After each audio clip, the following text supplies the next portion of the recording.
amazing job on this film. You guys started off, you give me this up moment from like the Pixar film and then it just kind of breaks down from there.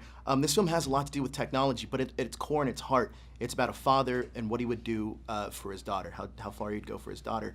Why did this story resonate with you? First of all, the character was someone I could really easily relate to.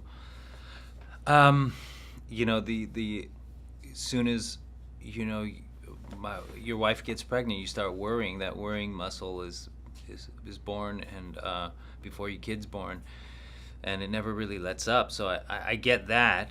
I was really excited about doing contributing to this genre, or playing in this particular sandbox.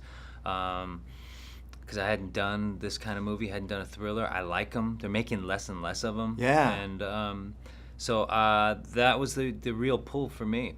It was crazy because watching this film, I almost felt like I was almost living it with you.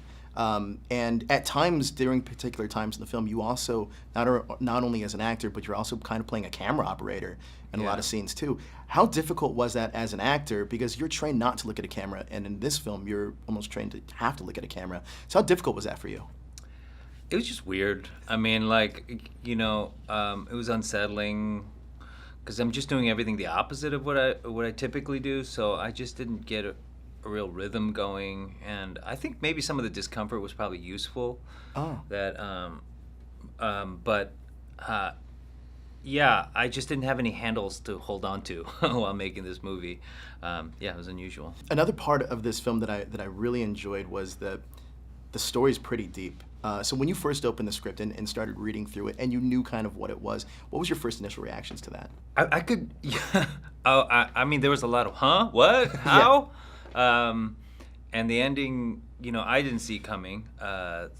Did you see coming? No, but it's, you know, when you start seeing pieces click together, and you can almost hear our audience be like, oh, like it was right. those audible gasps. Yeah, so for me, I said, all we have to do is advance the story.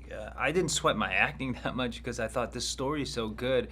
All we have to do is stay true to, just tell the story. It's a great whodunit. Right. I mean, this story also touches on the downside of social media and technology, but also the helpfulness of it as well. Yeah. What do you want people to kind of take away from that? You know, I don't know if I'm trying to put anything out there, but for me, I came to the realization that I'm online a lot more than I was willing to admit. You know, we're just. I just thought I wasn't online that much, but if you add up those minutes, it's a lot very quickly. A lot of self-reflection in this guy too, once after seeing the movie. Oh yeah? A little bit. So just changing gears for a second, a couple weeks ago I was talking to Simon Pegg, and he's Who's really... that? Who's that? Your buddy Simon Pegg from Star Trek. Doesn't ring a bell. Doesn't ring a bell. Doesn't ring a bell. He talked about how excited he was for Star Trek 4. And now I know that Quentin Tarantino is possibly doing his Star Trek. Where would you want to see that franchise go?